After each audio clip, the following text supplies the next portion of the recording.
आज की कहानी का शीर्षक है नकारात्मक विचार कैसे दूर करें। एक खुशहाल जीवन के लिए व्यक्ति को सकारात्मक होना चाहिए। आज हम इस कहानी में जानेंगे कि कैसे बुद्ध ने अपने ज्ञान द्वारा एक भिक्षुक को सकारात्मकता का पाठ पढ़ाया।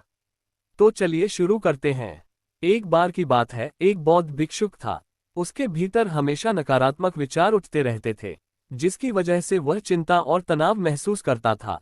बौद्ध धर्म के सारे नियम तो वह अपना रहा था, लेकिन उसे ये भी पता चल रहा था कि यह सिर्फ बाहर बाहर से है, क्योंकि यदि वह बौद्ध धर्म में बताए गए नियमों को भीतर से अपनाता तो उसके अंदर यह नकारात्मक विचार आते ही नहीं। अब उसके नकारात्मक विचार इतनी बढ़ गए कि वह धीरे धीरे बौद्ध धर्म के बाहरी नियमों से भी दूर होता गया।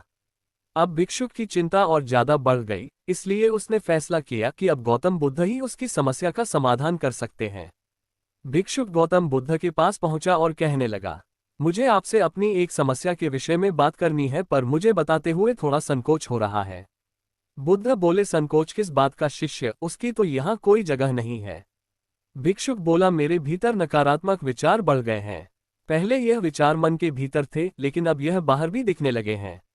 मैं ठीक प्रकार से बौद्ध धर्म के नियमों का पालन नहीं कर पा रहा हूं और मुझे इसलिए संकोच हो रहा है, क्योंकि मैं एक बौद्ध भिक्षुक हूं और इसके बावजूद भी मेरे भीतर नकारात्मक विचार बढ़ रहे हैं।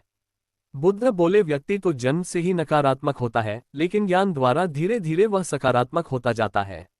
भिक्षुक बोला, मैंने तो यहाँ रहकर पूरी बौद्ध शिक्षा प्राप्त की है, लेकिन उसके बावजूद भी नकारात्मक विचार जाते ही नहीं। आप मुझे बताएं कि मैं किस प्रकार इसे दूर करूं। बुद्ध बोले, मैं तुम्हें एक कहानी के माध्यम से बताता हूँ। एक बार एक व्यक्ति जंगल से जा रहा था। जंगल बड़ा सुनसान था, इसकी वजह से उसके भीतर पहले से ही डर उत्पन्न हो गया था। चलते चलते उसे एक सांप दिखा, वह घबराकर भागने लगा। वह 2 कदम ही भाग पाया कि उसका पैर एक पत्थर से टकराया और वह गिर गया। वह बुरी तरीके से घायल हो चुका था, उसके पास साहस नहीं था कि वह उठ सके। उसको लगा अब तो वह मरने ही वाला है। कुछ देर रुककर जब उसने पीछे की तरफ देखा तो सांप के आकार की एक लकड़ी थी। लकड़ी को देखते ही उसकी जान में जान आई। वह सोचने लगा, मैं कितना बड़ा मूर्ख हूं, इस लकड़ी को सांप समझ रहा था। पल भर में ही उस व्यक्ति का डर छूमंतर हो गया और इस तरह कहानी समाप्त हो गई।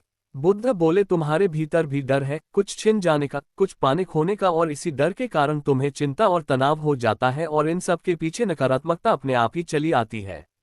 भिक्षुक बोला, हाँ आप सही कहते हो, लेकिन मैं इस विषय में आपसे थोड़ा और जानना चाहता हूँ कि कैसे मैं एक सकारात्मक इंसान बनूं। बुद्ध बोले, तुम ध्यान से मेरी बताई गई बातों को सुनो। बुद्ध ने सकारात्मक होने के विषय पर एक एक करके उपदेश देना शुरू किया। हमेशा जागरूक रहो, हमेशा वास्तविक जीवन में जीने की कोशिश करो और किसी भी घटना से तुम्हारे भीतर क्या प्रतिक्रिया होती है उस पर विशेष ध्यान दो।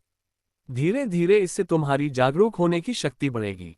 दूसरों को माफ करना सीखो, यदि किसी से गलती हो जाए तो उसे माफ करना सीखो।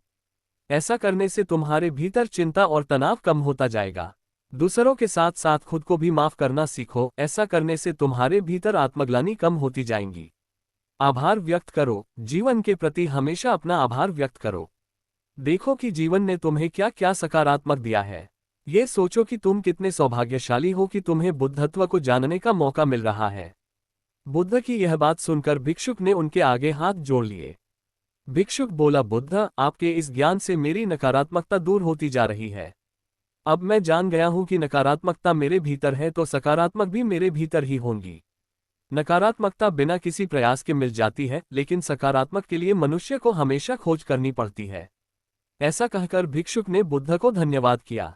इस कहानी से हमें ये शिक्षा मिलती है कि नकारात्मक विचारों से हम हमेशा तनाव में ही रहेंगे, इसलिए हमें अपना नजरिया बदलना होगा और अपने जीवन में सकारात्मक चीजों को महत्व देना होगा।